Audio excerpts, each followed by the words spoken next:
Good afternoon, everybody. We're gearing up for another academy. As many of y'all know, I've been sending out emails for the last month or two trying to get ready for BLET 44. We're excited to get started. Obviously, we have a need for it. We have several vacancies that we need to fill. So I appreciate everybody's time and patience. I know everybody's being tasked with a lot more right now nowadays, including myself. But I appreciate everybody's willingness to teach in the academy and help us see this thing through, hopefully to July. All right, guys, some important dates for the academy. The start date is going to be February 21st. We'll be starting that Monday and rolling on until July 15th. July 15th will be the last official day of the academy if we don't have any stoppages or anything like that. As long as we can keep rolling as scheduled, the last day will be July 15th. That'll be the date they take the state exam. The state exam will be held at Durham Tech. The state's been nice enough to come out there and just test our class, and so we don't have to travel for one of the regional testing sites. So that's a big advantage. Graduation, we don't really know right now. It's always scheduled kind of in the post-academy area, so I don't have a set date for that, but I'll let you guys know when I know. Post-academy right now is scheduled for July 18th through July 29th. That obviously can change if we have any issues during the schedule, but as of right now, that'll be the post-academy schedule. I don't have the classes scheduled yet. I don't normally schedule those until we get about halfway, a little more than halfway through the academies when I start working on that. So if you teach any of those post-academy blocks, I'll be getting up with you sometime late, late spring. Field training, also, we don't have a set date yet. Most of the time that starts right after post-academy. So I'll get with Lieutenant Carpenter on that, who's the field training coordinator, and we'll figure those dates out and let you guys know. All right, guys, this is a part that I'm very excited about, and I know the training division is excited about this. We've entered a partnership with Durham Tech, more specifically the North Campus on Snow Hill Road. Durham Tech approached us a few months back after some meetings and getting the sheriff to sign off on it. We are now going to be running all of our BLETs out of Durham Tech's facility off of Snow Hill Road. Like I said, we'll be occupying building 2. That entire building is going to be ours basically while we're out there. There's some talk of a 911, like a communicator training site using one of the classrooms in there, but that's not up and running yet.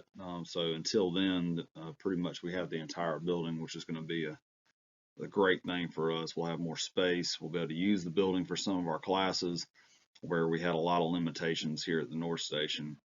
My office will be moving to building 2. I've kind of been moving back and forth the last few weeks.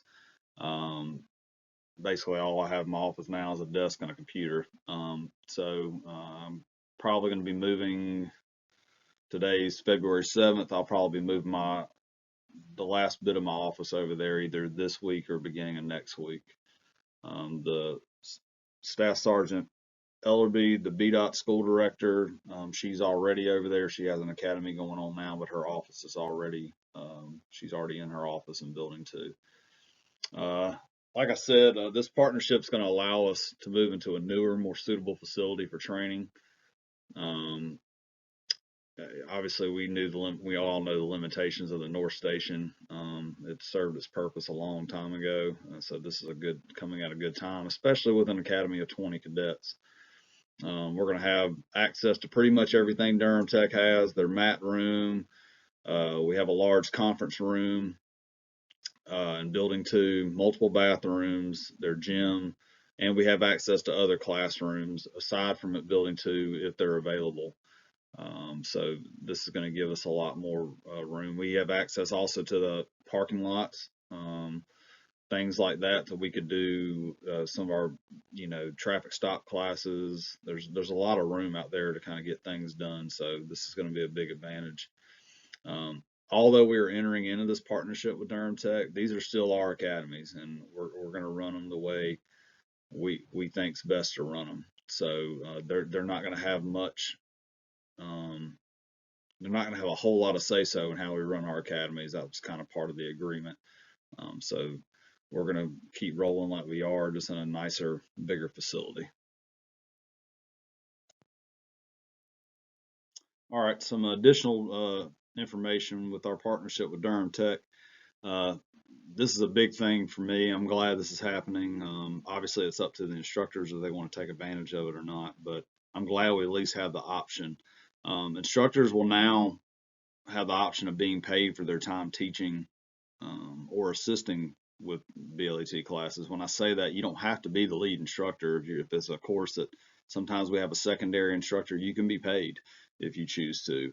Uh, all this stuff Durham Tech is obviously paying through the college. I sent out an email a few weeks back, basically giving you the instructions on what you need. I sent out one of the attachments was the acknowledgement form that every instructor that's teaching has to have filled out, whether you're being paid or not, because it's basically Durham Tech saying, hey, you've seen this, you understand the rules. And so I need that from everybody. And a lot of people have already sent them in, but I'm still waiting on a few. So you can get those in. Also, if you want to be paid, I highlighted the actual I think it was number 8 on the acknowledgement form. It says if you want to be paid or not. So and to send those to Doug Thomas at Durham Tech as well as me, because Doug's the one who's setting everything up to make sure you get paid. He has my schedule, and he's basically using that to see how many hours you need to be paid for if you choose to be paid. Obviously, some people still are going to do comp time, or it might be their regular day at work. So, it's completely up to you. However, also on that email, there was instructions on how to start the paperwork to be on Durham Tech's payroll.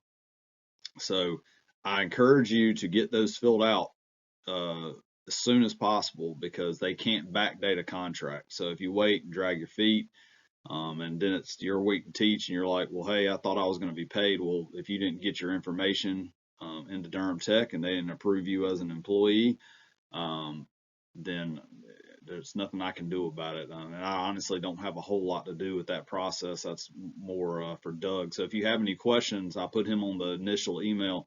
Ask him, send him an email and ask him questions or give him a call, and he can help you out with that process. The other part of this is role players can be paid as well.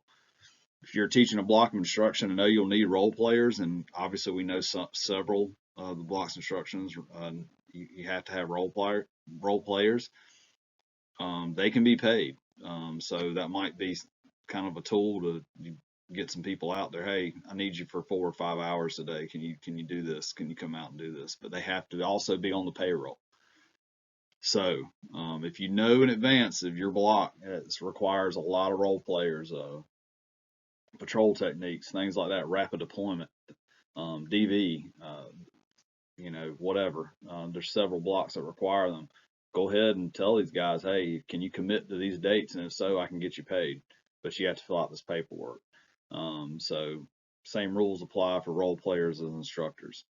Um, I'm going to say this, but you guys have to police yourselves on this. I'm just putting it out there because this has happened in the past, not with us, but other agencies. Um, should you choose to be paid for your dates of instruction, you will have to make sure you aren't also being paid by the county. So if you're going to take comp time to teach, so you can be paid by Durham Tech, great, or vacation time, whatever. Just try to, make sure we're not getting paid by the county and you're getting paid by Durham Tech, because obviously we know that could be a problem. So it's your responsibility to take time off if you'd like to be paid through the college. All right, just to give you guys an idea of the class size, this is going to be one of the largest academies we've had in quite some time, at least probably 3 years. I know this will be my largest academy as school director. This is my third academy. I think my first one was 10, the next one was 13, so this one's going to be 20. 20 cadets. Obviously, we have the vacancies, and we need the bodies. So we have 20 total cadets. 3 cadets are coming from our detention center, and then the rest are 17 just complete new hires. All right, once again, we're still dealing with COVID. I don't think anybody thought we'd still be dealing with this right now, but we are. So things will be similar to kind of how we've done them up here at the North Station the last couple academies, but we will be on Durham Tech's campus. Durham Tech does require you to wear a mask. Um, all the cadets will be wearing masks. The way I'm looking at it is if you're in the classroom teaching, um, I'm not going to require you to wear a mask until somebody tells me otherwise. So while you're teaching, it's completely optional, up to you whether you want to, but I will ask if you're walking around the building, especially if you go outside of building 2 into building 1. Not sure why you would need to do that, but if you do need to do that, I would tell you to wear your mask. Aside from that, we're going through all the other regular protocols that we've been doing at the sheriff's office for the last couple of years.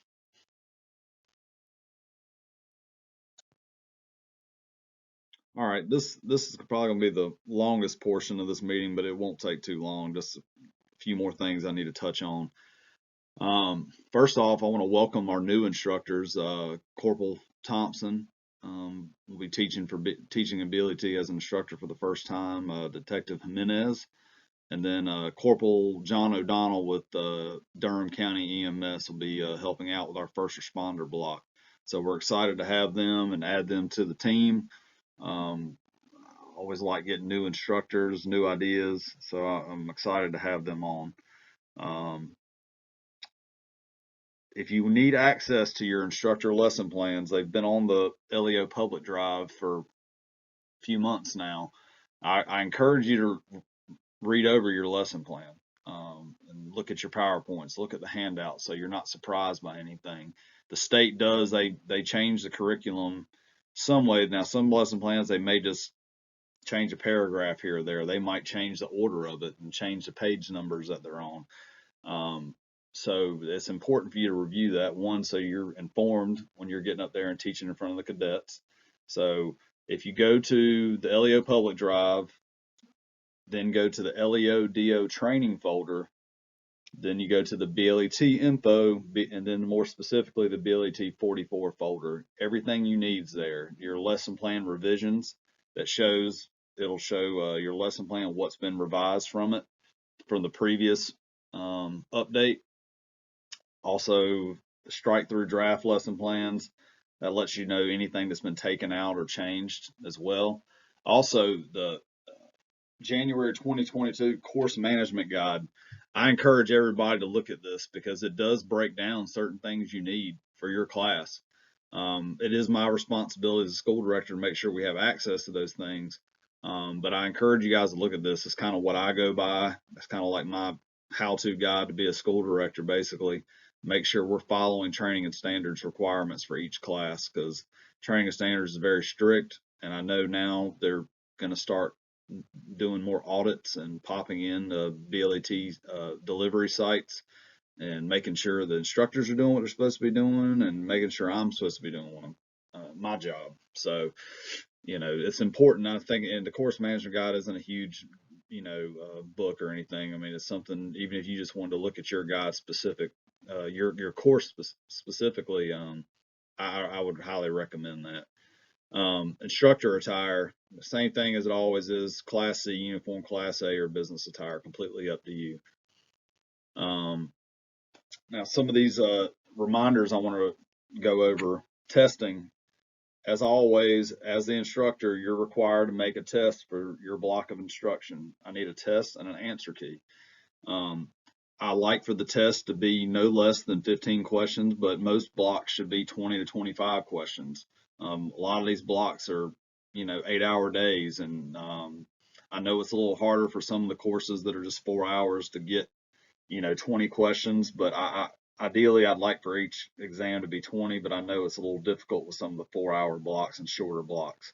So please take time, look at your test, and make sure it's correct. Make sure it makes sense. Now, when you're making your answer key, on the answer key, I need, just so I don't have to call you up after cadets take exams and figure out what you were trying to do, I need to, basically what I do is when I make my orientation test, I basically highlight the answer on one and then put the page number and the instructor lesson plan where I can find the answer, and then the objective it covers. So highlight the answer, and then the page number it can be found on in the instructor lesson plan, and what objective it covers. So it's pretty simple, but it helps me if there's any questions, because a lot of these cadets, if they got one wrong, some of them want to question it, and it's easy for me, so I don't have to go dig through the whole lesson plan trying to find it. If I have a page number I can go directly to and say, nope, here it is, right in the lesson plan. So it just helps me out. And also with testing, ideally, it's good for me to have your exam at least 2 weeks before you teach, because that way it gives me time to review it, see if there's any errors, see if everything makes sense. And that way it also gives me a time to print off all the copies I need to make for testing, because I like to have them all set up and ready to go. So on Mondays or whenever our testing day is, I walk in with my file and then I start handing out exams. Okay.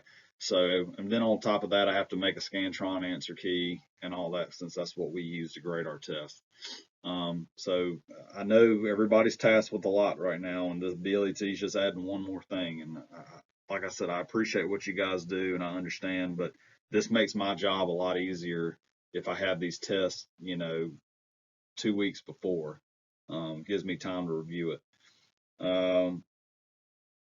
Also on testing, there's on the BLET 44 folder that I just spoke about, there's a form on there, the exam header, BLET 44 exam header on there, that's what the exam needs to be on.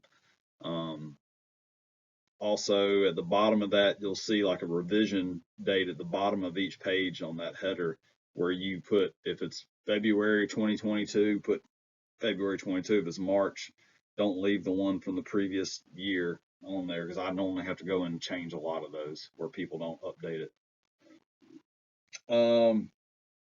When you're teaching, teach from the objectives. The state exam is completely objective driven. So it's cool to tell stories, and that adds value to the blocks, and it breaks up, because some of these lesson plans are brutal to get through.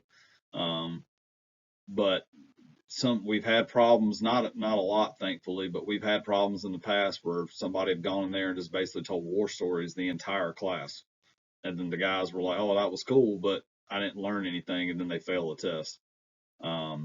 So mix it up a little bit, but make sure you're teaching all the objectives. Make sure you're really focusing on that for the cadets. So that's what when it comes to state exam time, every state exam question is straight from objectives from the lesson plans.